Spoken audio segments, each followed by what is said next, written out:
Well, hello, and welcome back. I'm AJ O'Neill, and this is Health Wealth Commitment, where I teach you how to win at life from the bias of my own experience. And I hope that this message today makes your life a little brighter, happier, and healthier. So, today we're going to talk about 10 tips to lose weight and keep it off. So, I'm actually going to read a little bit from the screen here. And if at any moment you realize, hey, this is actually pretty decent, go ahead and give it a thumbs up. So, let me verbal utter stumble blah, blah, blah, blah, while I get to the notes here.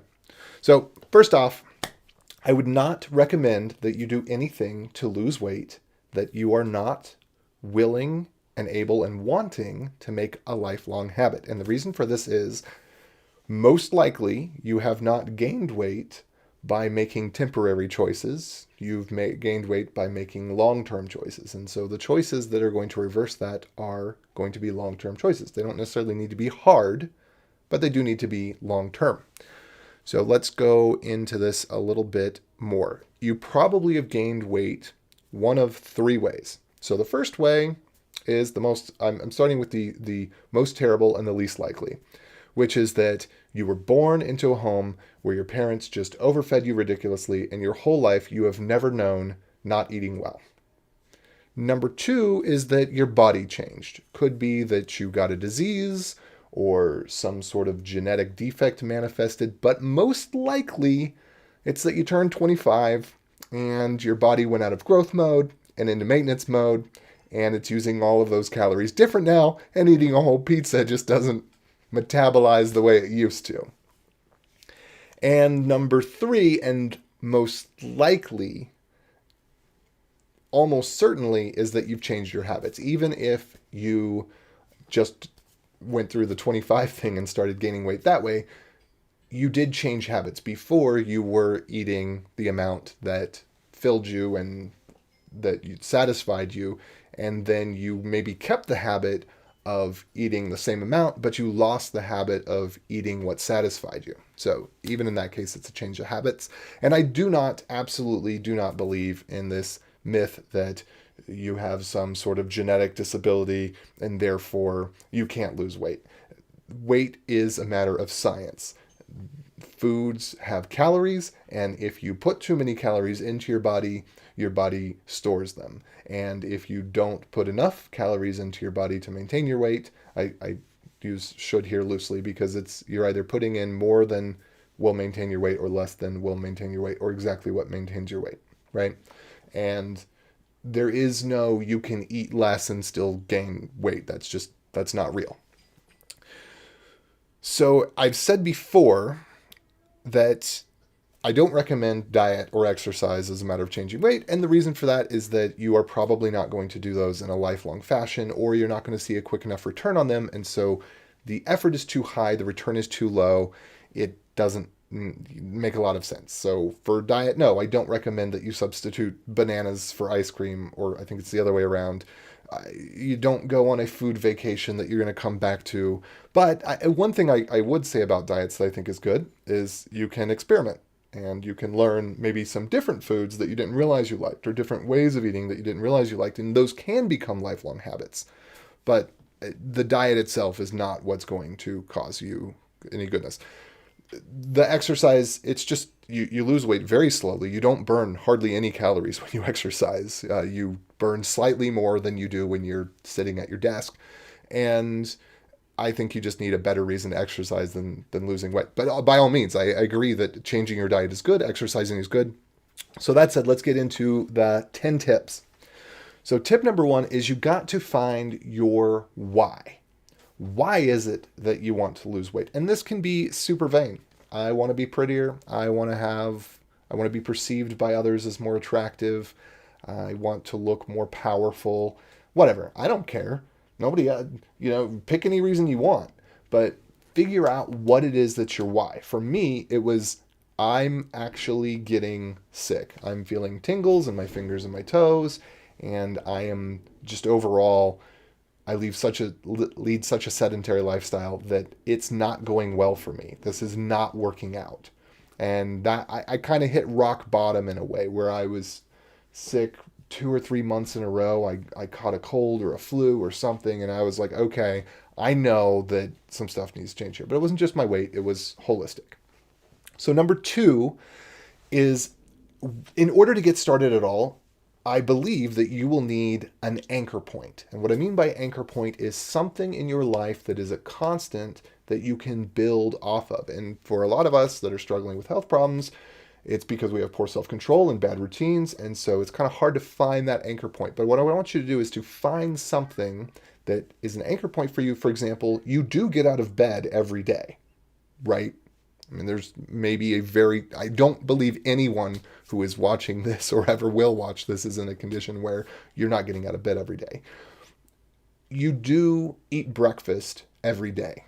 You do, you use the bathroom every day, you shower every day. There are some things that you do every day. So find something that you do fairly consistently and first resolve to make that more consistent. If it's getting up, try to get up around the same time. If it's taking a shower, try to take a shower around the same time. Try to get something where it can begin to be an anchor point for you. It could be making the bed. For me, my anchor point was making the bed. And interestingly, now I'm waking up earlier and my wife's waking up later. And so now that has shifted. Now she's the one making the bed. But the point is, you need an anchor point from which you can base everything else off. So that was number two.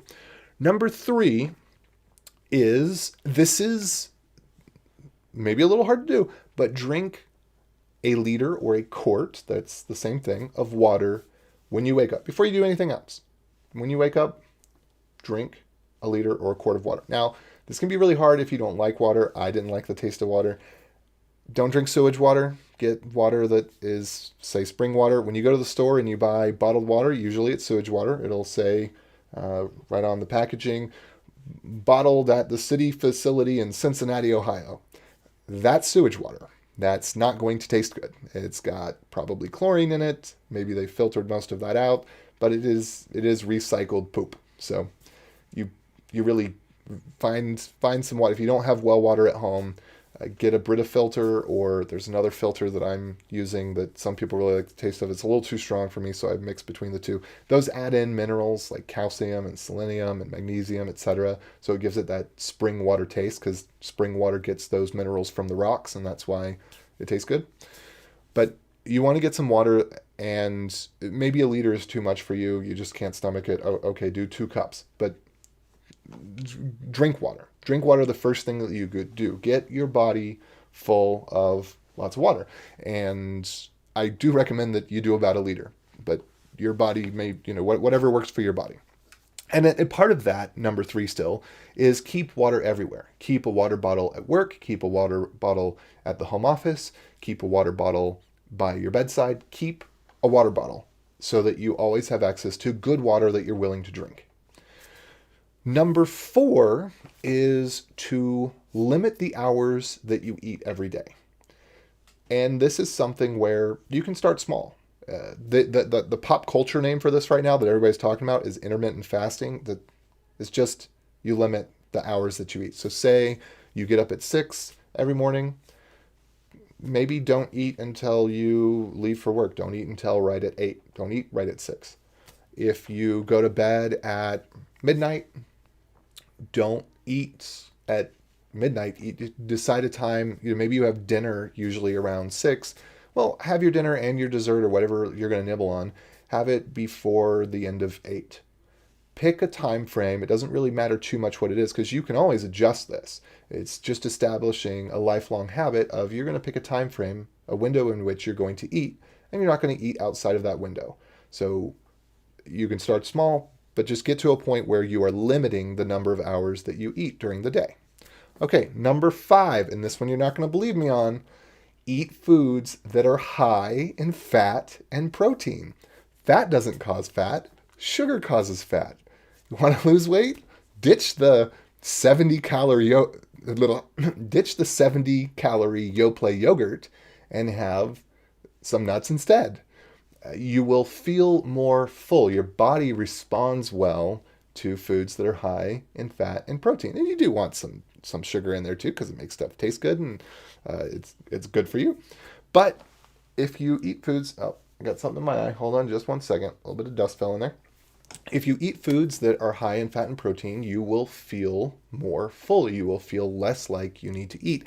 And on this note, it's actually better to eat more at a time for most people. Some people are grazers, but for most of us, your body responds better to eating larger quantities of food. Keep in mind, anytime you change your diet in any way, it's probably going to give you the runs. It's probably going to change your bathroom habits, and that might happen for a week or two. So just keep that in mind. Make small changes. If you make big changes, expect that. It's normal. Don't worry about it. It's not a problem. It's just your body's going to adjust to a difference in eating as it adjusts your biome in your stomach and all that. Still on number 5, I recommend unshelled nuts because it takes time to eat them. So it takes time and you get very little out of it. Every time you shell a nut, you put one in, you shell another nut, you put one in. So I guess unshelled doesn't make sense. They're whole shelled, still have shells, nuts. Anyway, do that because it takes a little bit more time and that gives your body time to register that you're not hungry or that you're getting full or that you're getting overfull. Also, I personally eat apples with peanut butter, and I find that to be very nice, and it's a nice slow process. It's crunchy, it's satisfying in that way. But I added that to my diet. It's not that I subtracted something else. I added that, and then some other stuff happened to fall off because I wasn't having the munchies for the other things. Okay, number 6. You have to ask yourself, with stuff that's around the house, is kind of what I was just saying, do I want this? When you're picking up something to eat it, just ask yourself, do I want this? That's number 6. Ask yourself the question, do I want this? And then follow up, kind of 6B, is don't buy things you don't want. When you're at the store, when you're picking up something, and you're probably not hungry at that time, so this should be a really easy decision. Just think, do I want this? Do I want this in the house? Do I want to be putting this in my body? Do I even enjoy this anymore? So many times I found myself gorging on foods that I actually didn't like just because when I was a kid I liked them. And so I had this old habit of, oh, I eat this thing because I feel great about it. And then I realized, wait, no, I don't. I don't like this food anymore. I certainly don't like it in this quantity. So asking yourself, just do I want this, is a huge, huge, huge, big one. All right, number 7. If you have a particular bad habit in your diet, or I guess it could be other areas of your life, but particularly I'm thinking about diet, go cold turkey on it just for a couple of days, a week. Okay? So if you are every night you're gorging yourself on ice cream, I was doing that. If every day you're having 2 cans of soda, I was doing that. If you've got a habit that you know is a bad habit, just go cold turkey, because it's easier to not do something in many cases than it is to limit the amount that you do it. Think of an alcoholic and alcohol. It's easier to stop drinking alcohol than to say, I'll just have a beer, right? Same thing with some of the food bad habits. And I'm not suggesting you do all of these 10 things at once, by the way. I'm just giving you some stuff that you can do that if you could do and would do and will do, it'll make a difference in your life. So there was one more thing I want to say on that. Yeah, once you go cold turkey on something, I'm not saying you give it up forever. Don't give up your chocolate. Don't give up your ice cream. You want those things. But add them back in moderation. Once you've taken yourself away from supersizing your fries, you still want fries. Fries are great. But add it back in moderation. Get a small fry. Only get a fry every other meal or once a week. I only drink a can of soda once a week. So today I'm going to have my Mountain Dew. And sometimes I go out once a week and then I might have soda and I have a can of Mountain Dew a week. That's what I've switched to. So I went cold turkey. I added it back. And sometimes I add stuff back and I feel like, you know what? This is actually not working well for me. It's working against me. I have to go cold turkey again. That's fine. So slip up. Go back, redo. It's fine. Okay, number 8. Did we get all the fingers in there? Yeah, okay, good. So number 8 is pick up drinking tea. Drinking tea is an interesting experience because it's too hot. Put it in the microwave for about 2 minutes. Don't let anyone tell you any different. Boiling the water has no scientific difference from boiling it in the microwave. and then you could put the tea bag in a cold cup and pour the boiling water over the tea bag and have the cool experience. The only difference would be the amount of time and investment that you're putting into it, which may have a psychological benefit for you. But just I boil it in the microwave. And you want to pick tea's hard to drink at first because at first it just tastes like grass. It takes maybe a week or so of drinking it every day to kind of start to be able to pick apart the subtleties of the flavors. So don't expect, if you haven't drank tea before, and we're talking about herbal tea, unsugared tea. So caffeine free, I should have mentioned that before, but caffeine free herbal tea and no sugar, no milk, none of that. Just straight, because you can have this anytime. This is essentially like water. If you're feeling the need for something a little sweet, this is what I do. I have Good Earth sweet and spicy tea. It's sweetened, I think, with licorice and cinnamon. It tastes sweet. It tastes good. It tastes great. I cannot believe that there's no sugar in it. There might be a little bit of sugar in it from lemon peel. So there's some of the herbs in there may have but the thing is 5 calories. So don't sweat it. It's essentially water. Anyway, so take a little bit of time to get used to tea. Don't use sewage water in your tea because then your tea will taste like sewage water. And try a couple of different flavors. There's other flavors that taste sweet. There's yogi, throat comfort, and some people don't like sweet tea. That's fine, but I do. There's different types of, I think licorice tea they say is sweet. I haven't tried a advertised licorice-based tea, but I have had teas with licorice in it. I think both the two that I just mentioned do. There is a chamomile, vanilla, and they call it vanilla and honey. It's actually vanilla and beeswax. I know the difference between the smell of honey and the smell of beeswax and the taste of honey and the taste of beeswax. It is beeswax. It's not honey, but they call it honey, and that's fine. It is reminiscent of honey, but it's beeswax. And try to avoid the cheapo teas, because if you buy a cheapo tea, you get cheapo flavor. But in any case, like I said, it takes a little bit of getting used to, but the tea gives you a couple of benefits. It gives you a little bit of time. You can read, you can do some homework, you can maybe watch a little TV, but it gives you kind of something to hold in your hand. It takes a while to cool down. It gives you something to put in your body. It's going to fill you up with a little bit more water, another 6 or 8 ounces of water. And I do this for myself in the morning and in the evening. I have some sweet tea that has no sugar in it, but the cinnamon tea I mentioned, the Good Earth sweet and spicy in the morning, and then I'll have a calming or soothing tea, something that's maybe chamomile and beeswax or chamomile and peppermint or something like that in the evening. Okay, talked long enough about that, and I've talked about that before. So this is kind of a conglomerate video of everything I've ever talked about. But number 9 is to pick up a hobby. If you're using your brain, this is a funny thing, and that you can go research this. You don't have to take my word on it. But your stomach takes up some of your energy when it's processing food. This makes sense. Your brain takes up some of your energy when you're processing food. When you are engaged in a task, you are less likely to be hungry. Pick up a hobby. Pick up something. Teas could be your hobby. You could try lots of different varieties of tea. That's kind of becoming a little bit of a hobby for me. Pick up photography. You've got an iPhone. Pick up a $10 class on Udemy. Actually, I'll try to put some links in the descriptions for some of the things I'm mentioning later. But pick up a class and learn something. Learn a skill. I'm learning video editing. I'm learning photography. I'm trying to learn more about how I can be effective in my habits at work. I've got to put this on this side. I get so confused by the mirroring. Anyway, so pick up a hobby, something that's going to engage your brain, something that allows you to focus. You could pick up model cars. You could pick up researching movies. You could pick up anything, but pick a hobby, because when you're engaging your brain, your stomach is going to be less likely to be engaged, because your energy, your body is going to put energy towards your brain and not.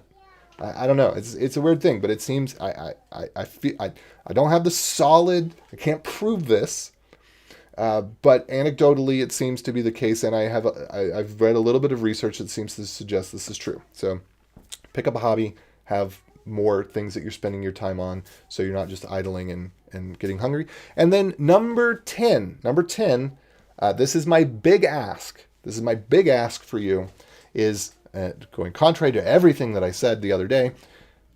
Start exercising. But wait, no, I'm not going to be beaten like that. All I want you to do is take, let's say, 10 seconds or 15 seconds. Do something in the morning. Do it in the morning before your day starts that gets your heart rate up. So if it's jumping jacks, if it's a 10-second sprint, whatever it is, just something that causes your heart to go bump a little bit. All right, and you should be able to feel it. And if 10 seconds doesn't do it, try for 20 seconds. If 20 seconds doesn't do it, try for 30 seconds. By 30 seconds, you can get your heart rate up. I know you can do this because I started out 30 seconds. All right. And if you can work up to a minute or 2 minutes, if you work up to maybe 4 minutes, don't try to go any further than that. And I'm not suggesting that you actually, I'm at 2.5 minutes. I'm happy. That's where I want to be. I'm cool with it. I get my heart rate up. I feel the benefit of it every day. I know that it's working in my life, and I might add something else. I'm looking at other alternatives that I could use to do another 2 minutes of exercise because I want to hit 4 minutes, because 4 minutes from the zero research that I've done, but just what I've been told in one of the Gym Quick videos is a good number to get your heart started for the day. So that's my tip number 10 is tiny amount of exercise. The goal is just to get your heart going. That's it. And if you don't, I'm not doing 4 minutes. I'm getting benefit out of it already. I started at 30 seconds, like I said. So with that, another thing, this kind of bonus round, it helps to have commitment in your life, health, wealth, commitment. That's what I'm talking about here. I 100% believe in commitment in your life. Have some people to be accountable to, and this can be a happy moment. Just tell some friends what you're doing. Tell some friends, don't pick all 10 of these things necessarily. If you feel like you can pick out all 10, sure, go ahead and try. But don't necessarily pick all 10 of these things. But tell your friends what you're doing with your life. Let them know. They're going to support you. I mean, nobody's going to be like, well, unless you're in that situation where your doctor would not want you to lose weight either.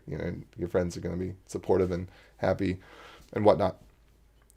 So yeah, tell people what your goals are so that you have somebody to be accountable to and you can talk about your goals with them. So if you're having trouble with this, it's hard to keep a schedule. It's hard to build up a routine in your life. Start small, pick 1 or 2 things. You can also get those silicone bands. You can get them on Amazon, and you can just put one on your wrist and have a red band on your wrist. And when somebody asks you what it is, you say, oh, this is my reminder to do whatever habit you're working on. You get the 12 pack that has all the colors of the rainbow. Put one on 1 week. Learn that habit. Make it part of your life. Pull that off. Put the next one on the other week. And then you'll have this reminder that's sitting on your wrist of, oh, I'm going to do this thing today. Just part of your morning habit or whatever could be putting on the color band of representing the thing that you're working on. So that's something. And then I kind of already said this before, but adjust your limits. If you're doing something that's not working for you, if 4 minutes of exercise doesn't work, do 30 seconds. If having an 8-hour intermittent fast eating window doesn't work for you, do 12 hours, 14 hours, 16 hours. Just pick something that is, again, it's all about anchor points and lifelong habits. So you're not trying to start something crazy. You're trying to start something that's realistic and lifelong. And then if you're getting good at this stuff, increase your limits. So drink more water. Drink 1 liter in the morning, drink 1 liter water at lunch, or drink 1 liter of water in the evening.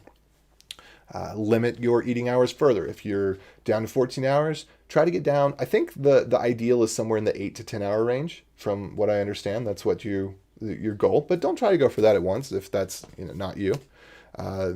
Drink tea more times a day. Have tea in the morning. I have tea at night too. Sometimes I have tea during the middle of the day. And then once you have gotten some stuff worked out, pick another thing to work on. Just pick the next thing that you cycle through and increase the limits on each of those 10 things.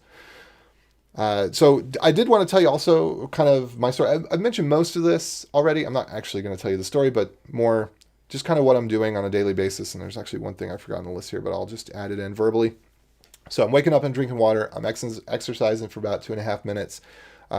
After that, I have my sweet and spicy tea. This is all within the first 10, 15 minutes of the day. Then I have a big breakfast. I eat breakfast and lunch together most of the time.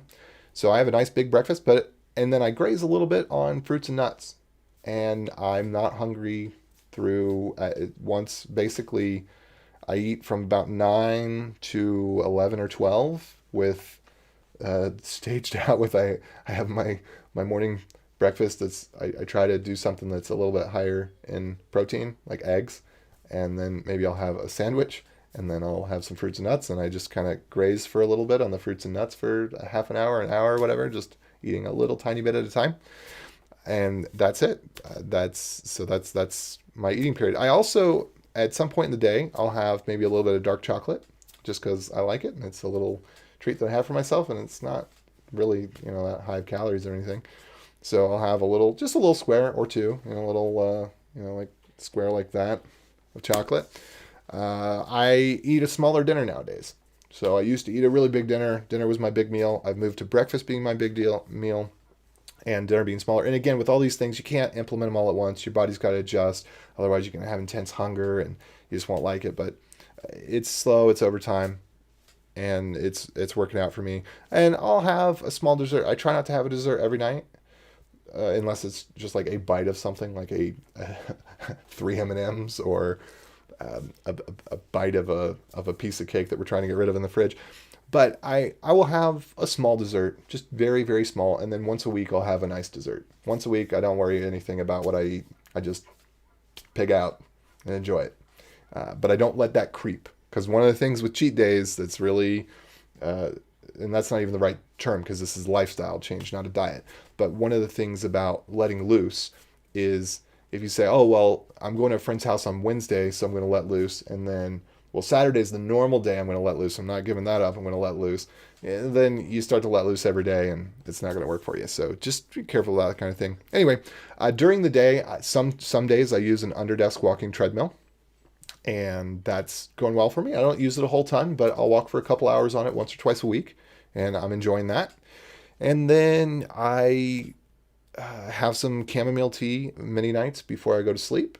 And I try to get a decent sleep. I found that if I stay up too late, I get really hungry. And then I'm really tempted to go eat. So if I stay up, say past 12:30 or so, I start to get hungry again. My body's like, oh, if you're staying awake, we need some goodies. Otherwise, can't stay awake.